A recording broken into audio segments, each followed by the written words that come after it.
So, hello again. So now you saw our labyrinth here at Sophia University in Palo Alto, California. And I would like to start the lecture with a thought about how we take in our own reality, our own perception. As William James, acknowledged founder of psychology, said in 1890, millions of items in the outward order are present to my senses, which never properly enter into my experience. Why? Because they have no interest for me. My experience is what I agree to attend to. What exactly does he mean by that? It is that which he decides to focus on. It is that which we decide to focus on. That is our awareness, our focus, our basis for our experience. Only those items which I notice, he says, shape my mind. Without selective interest, experience is an utter chaos.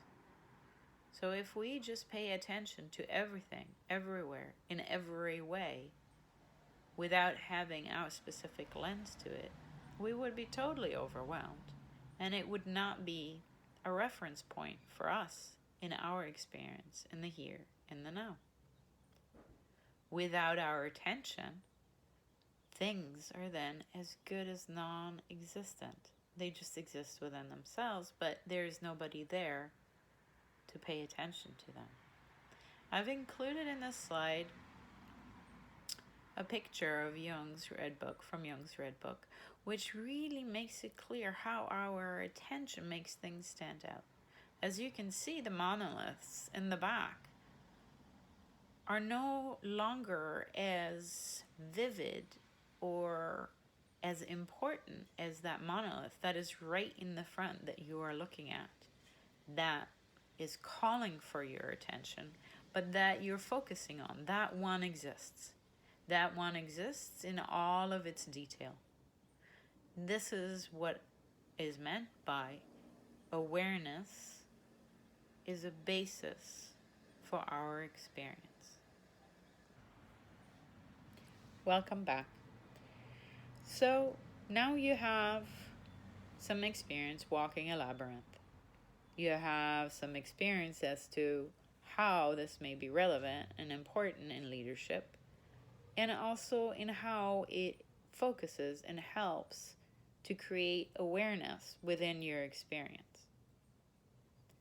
I would like to go on to the next slide, number 5, which speaks about the metacognitive centered regulation. So here is a more neuroscientific way of looking at focus and awareness. So within this metacognitive network that we are looking at here, which is noticing something, there being an arousal, there being an appraisal of the situation, there being reactivity maybe, or savoring, or going into a relay and making sense of it in a different way, applying it to our whole body, which would go upward then to the parietal cortex. Or it would go into interoception, which means that we would pay attention to our own reactions to it and understand it from our perspective maybe more clearly. And that really is like the basis of metacognition. And we would be putting it into a context that is true for us. So there is a toggling back and forth between a metacognitive attentional control, meaning what do I pay attention to, what am I aware of, where do I focus, and what do I let into my awareness. There's also a habit loop and possibly a craving circuit, which the craving circuit would be if you are, really loving your sugar and you can't think of anything else but that. And that is so embedded in your neural circuits that you can't think clearly and you cannot pay attention to things because you're having this craving. There's also an affect circuit, and the affect circuit is basically our emotions. So those things all come into play. And when we are in a state of meta-awareness is then when we are understanding what our metacognitive reactions, our metacognitive loops, that means habit, how we think, cravings, and affect, then shape our reality. It's a lot to take in. So what I'm saying basically is that the more we become settled in our being, the more we become centered, and the more we're able to reach that place, the more we are able to be aware of our own metacognitive regulation. In slide 6, you will see that well-being plays right into that. So this is all relevant back to walking the labyrinth. Because well-being starts at home, because it starts with understanding what our awareness is and how we engage with ourselves. So in slide 6, you can see that well-being starts at home and is a mix of pleasure, engagement, relationships, meaning, achievement. And this is all based on Seligman, who is the founder of positive psychology. So do you experience well-being in these ways? Is this the mix that you live? So once you establish an awareness of your inner workings in that way, one has a chance of being in a state of flow with oneself. And that is the basis of well-being. In other words, when all of these areas, pleasure, engagement, relationships, meaning, achievement, when they're integrated, then these are the areas that root us into well-being. In slide 7, you see a little bit more detail about this. So Chimansky wrote a popular book that was called The Optimal Experience, and he is the founder of this theory of flow. Flow is very important, especially in metacognitive appraisals, because it brings in this ability that we all have to navigate between challenges that are too much and utter boredom. And that would be the flow channel. Like you see here, on one side there's anxiety, on the other side there's boredom. And so that is the level of challenge that keeps us flowing, integrating all of those areas that we looked at before, so that we can concentrate and we avoid interruption. We maintain control. We understand our own speed, our own feedback, and there is a transformation that occurs over time within ourselves. But our awareness is directed. Our focus is from the center of our being, and it is unfolding with everything around it. So the next slide, number 8, we go into how positive psychology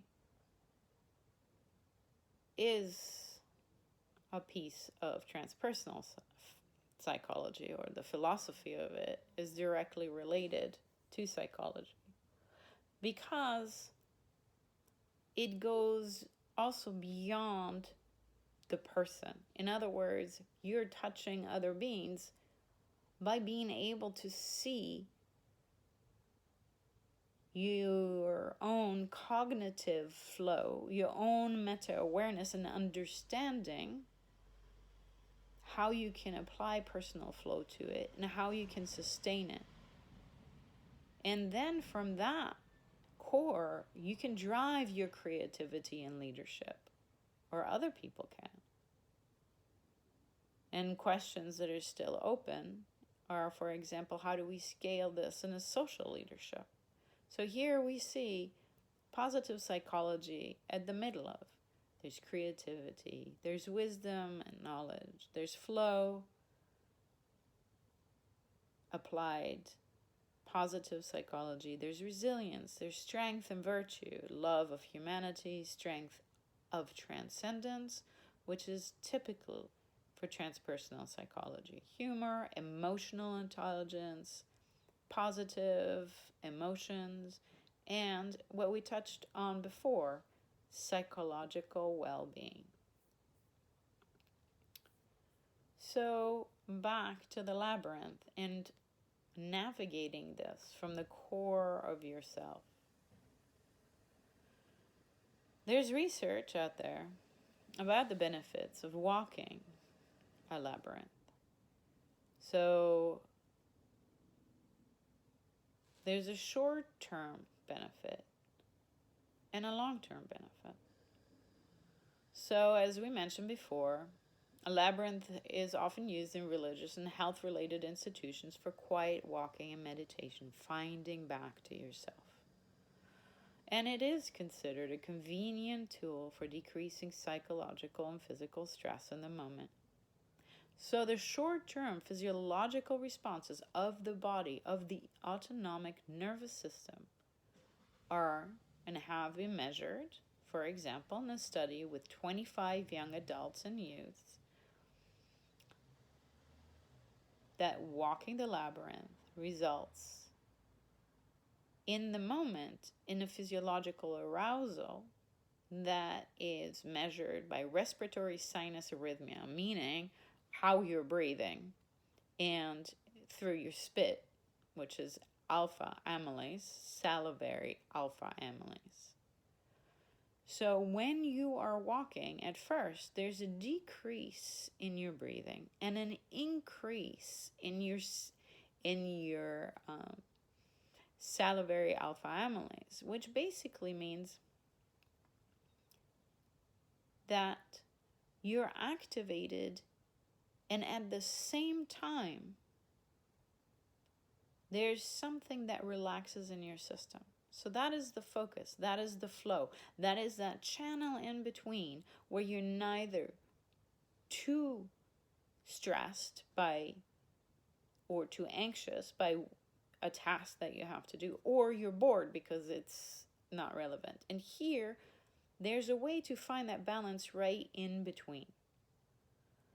So then that is during walking the labyrinth, right at the beginning. Then after, participants self-reported calmness and relaxation. So there's an immediate physiological arousal while walking the labyrinth, and there's a heightened physiological and self-reported relaxation during and after the labyrinth walk. So both at the same time. And that is one of the typical components of flow, and what helps bring you into this deeper experience within yourself. So here is slide number 10 with the different styles of labyrinths. And I'd like you to experiment with these and maybe draw with your finger. I enclosed some pictures so that you don't have to draw your own, and retrace it with the steps with your finger, or you could draw it on asphalt on the floor and draw a labyrinth and walk it, or in sand, or you can do it in the park or in a field. It doesn't have to be perfect. The only thing that I'd like you to try is just, what is the action of moving? So if you're doing it with a finger, obviously it's not going to have the same physiological activity for you as it would be as if you're walking it as a whole body practice. So it would be better to draw it or to make it out with twigs out in the woods, or on a playground, or it depends where you live. So as you're doing that, or you've done that, and kind of experience for yourself the benefits of coming into your core, of walking a path that brings you into your core, that brings you into your flow, that brings all those elements of positive psychology, for example, together. Now, here are a few challenges. We are challenged in our everyday life through different perceptions that we encounter, like perception of time, or perception of ability, or perception of outside of us, which is of a professor or boss, expectations, an internal dialogue, thoughts, where they go on and on and on about maybe where we're not perfect. The jungle of thoughts, or the monkey mind, it's called. So always coming back to this focus.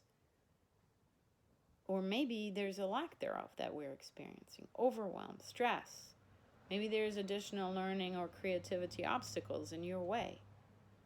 So it is not so easy as just walking the labyrinth and that's it. In slide number 12, you see also larger elements, how we filter our worldview, how we filter our awareness. And that would be, for example, through personal values, our generation that we're a part of, our nationality, our sexual orientation, our gender, our faith and spirituality, our belief systems. All of this also affects our awareness and the way we focus and the way we bring in and integrate everything. So those are more the challenges. And these are, as we can see in slide 13, the obstacles to learning and leading. So when people are then challenged and receive information that is inconsistent with their preferred theory or learning, does not occur. And leadership then cannot occur. So it is the practice of walking this labyrinth, of coming back into your core, enables you to be more open-minded. Because maybe you can listen or hear or learn in a different way from your core than through all of your filters, or maybe you're aware of your filters more. So it also means when you're blocked like this, it becomes harder to be creative, and it makes it harder to lead. And again, coming back into flow, into a whole body sense, really helps to increase leadership, self-leadership, other leadership, and creativity. Thank you.